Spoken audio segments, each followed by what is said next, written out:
Aquele livro que diria que tem os nomes das pessoas que seriam salvas num julgamento final, né? Será que o nome dele vai estar ali dentro? Se tu engravidou a filha do diabo, provavelmente não. Você pede uma música nos comentários e eu não só traduzo as letras e gírias, como interpreto a intenção subjetiva do artista. Sejam todos bem-vindos a mais um vídeo e hoje a gente vai falar de uma das minhas bandas favoritas, que é o Iron Maiden. Marcos Ferreira pediu aí para eu traduzir alguma música do Iron. Como ele não falou o nome da música que ele queria, eu escolhi a minha favorita. De todas as músicas fantásticas que essa banda já gravou ao longo dos anos, The Evil Dead Men Do é a minha música favorita. Quando eu vi eles ao vivo, eu geralmente quando vou em shows, eu não gosto de olhar o setlist, porque eu gosto que seja uma surpresa. E aí, quando eu fui no show, eles tocaram Evil Dead Men Do e a minha vida musical, né? Parte da minha vida musical ficou completa. Infelizmente eu não consegui ver o Aerosmith ao vivo, porque eles, né, anunciaram sua despedida, mas ter visto e escutado Evil Dead Men Do ao vivo com Iron Maiden foi um dos pontos mais altos da vida deste fã. Se alguém que não conhece Iron Maiden me pedisse para apresentar a banda, eu ia dizer, escute The Evil Dead Men Do. Eu acho que essa música resume muito bem todos os elementos que marcam essa grande banda, né? Ela tem aquele riff fantástico, ela tem uma letra interessante, ela tem um refrão que fica na cabeça, ela tem partes que vão mudando de um lado para o outro e te levam nessas jornadas musicais que só grandes bandas como Iron conseguem fazer, assim. Então, para mim, ela é um marco, assim, e resume muito bem o trabalho da banda em um só som, o que é muito difícil de fazer, né? Mas para mim, assim, esse refrão é demais e ela tem o que eu sempre comento, assim, né? Que é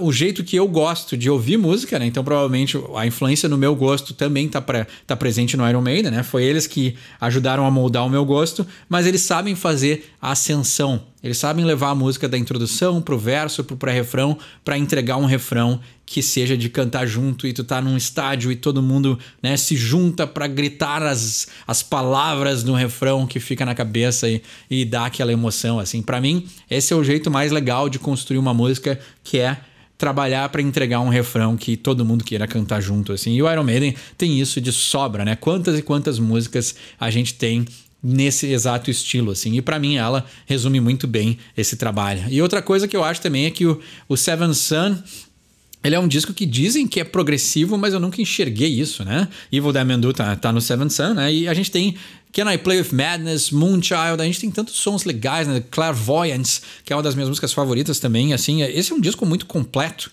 mas eu não enxergo nele toda essa progressividade, assim. Eu acho que discos que o Iron gravou depois se entregaram muito mais a esses elementos progressivos do que o Seventh Son, que eu acho que é um disco excelente que marca aí e celebra, eu acho que o final da trajetória de só hit, né? Disco após discos ali, os dois primeiros são excelentes, assim, mas eu acho que após a entrada do Bruce Dickinson foi disco após disco só melhorando e acumulando canções excelentes, assim, né? O Iron ali não errava uma, né? Eu acho que talvez eles terminaram na metade dos anos 80, eles já estavam um pouquinho cansados, né? Até porque era uma rotina muito forte de gravar disco, fazer turnê, gravar disco, fazer turnê. E eu acho que isso acaba cansando qualquer tipo de músico, né? E a criatividade também acaba sendo esticada, né? E enfraquecida. Mas o Iron sobreviveu nessa onda intensa muito mais do que qualquer outro artista. Mas então vamos falar da música de hoje, que é The Evil Dead Men Do. Como sempre, a gente começa pelo nome da música, e The Evil Dead Men Do é o mal que os homens fazem. Ela foi tirada de Shakespeare quando Marco Antônio fala para a multidão após a morte de Júlio César, né? E ele diz assim: eu vim enterrar o César, não celebrá-lo. O mal que os homens fazem vivem após a sua existência, né? Traduzindo, né? Não sei qual é a tradução oficial, mas lendo em inglês e traduzindo, é mais ou menos isso que ele fala, mas essa ideia de que o mal continua após a morte da pessoa que é maléfica, né? Interessante, né? E aí o Bruce diz no verso 1, Love is a razor and I walk the line on that silver blade, né? Então, o amor é uma navalha e eu caminhei a linha naquela lâmina prateada, né? Silver blade, a lâmina prateada, né? Então, interessante, né?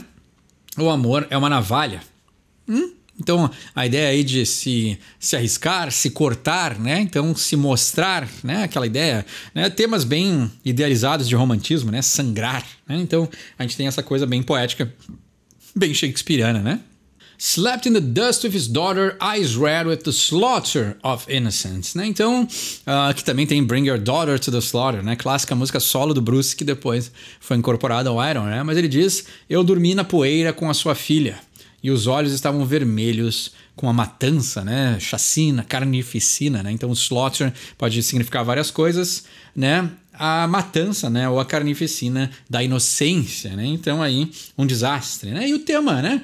O Seventh Son também é considerado um álbum conceitual, mas é aquela ideia meio, né? É um conceitual meio solto, assim, né? Porque às vezes tem algumas músicas que se encaixam na temática, tem umas que não, né? Mas a ideia do Seventh Son é que o sétimo filho do sétimo filho nasceria com algum tipo de poder.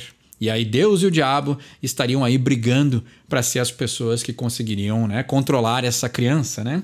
E segundo a história, né, o próprio diabo querendo conceber aí esse sétimo filho, ele manda a própria filha para engravidar, né? Então, quando o cara dormiu na poeira com a filha, né, e os olhos estavam vermelhos, né, é porque tem a ideia do vermelho do diabo, mas tem a ideia também aí de, né, o que será que vai nascer dessa união, né? E aí a matança da inocência, né? Então várias temáticas aí sobre essa coisa mais mística, né?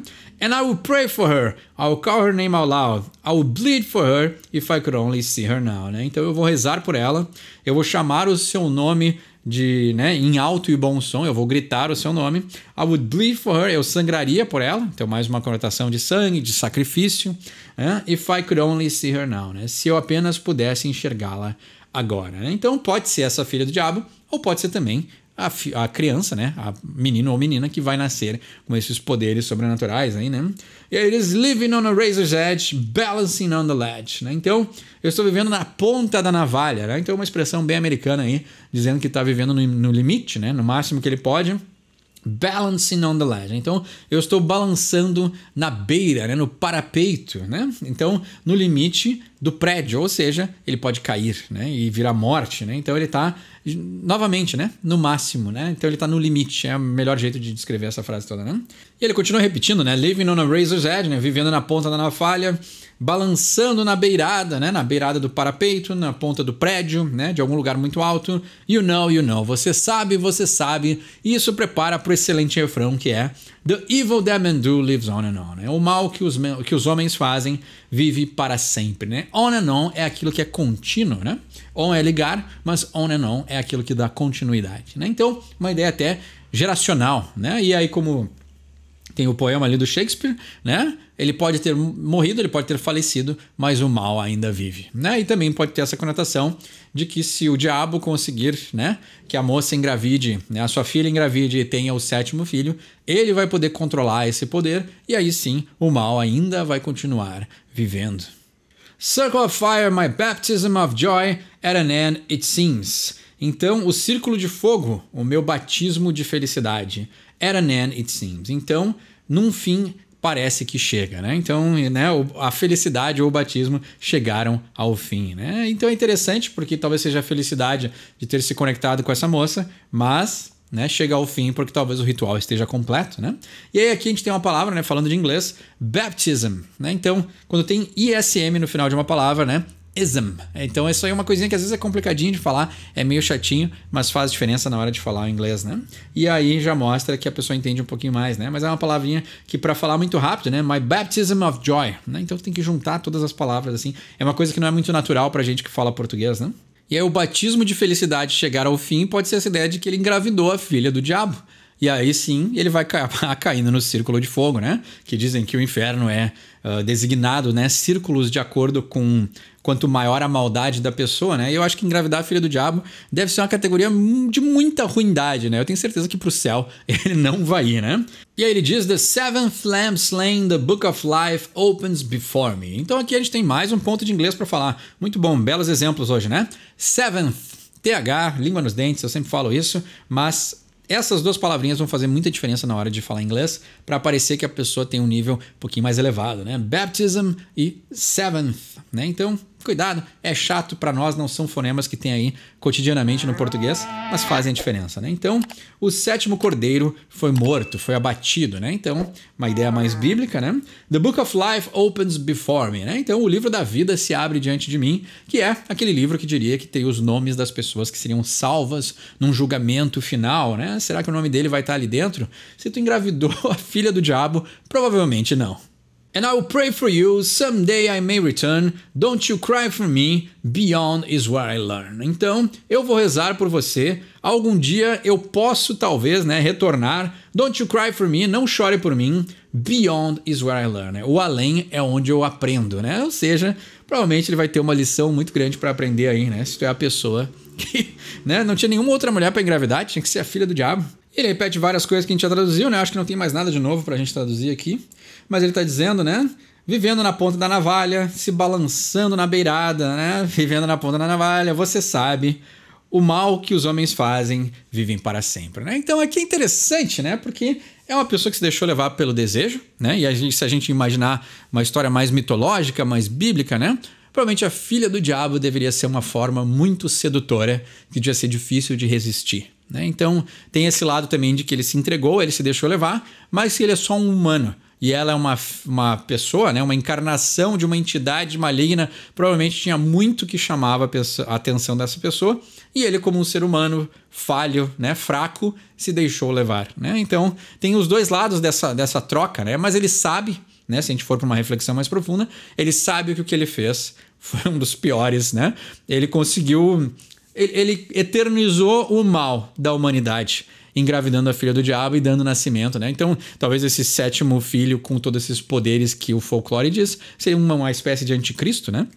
Se a gente trouxer as histórias mais bíblicas, né? Então, ser o cara responsável pelo nascimento do anticristo provavelmente tem consequências, né? Então, tem todo o lado moral, né? E tem o lado também de ele se deixou levar pelo desejo, né? Então, uma música aí bem complexa, né? Muito interessante essa temática e é óbvio, né? Que não podia deixar de ser do Iron Maiden, né? Letras legais, melodias legais, né? Tudo instrumental muito bom, a voz sempre fantástica, né? Então, o que eu vou falar de Iron Maiden, se não uma das minhas bandas favoritas? Então, por sinal, eu vou dar play nesse disco porque ele é muito bom. Então, essa foi The Evil Them and Do do Iron. Obrigado ao Marcos Ferreira por pedir pra gente falar dessa grande banda. Como sempre, né? Se tem um entendimento melhor desse som ou quer pedir um som pro próximo episódio, deixa embaixo nos comentários. Meu nome é Eduardo, esse é o Sorry for My English. E quem sabe inglês, tira suas próprias conclusões.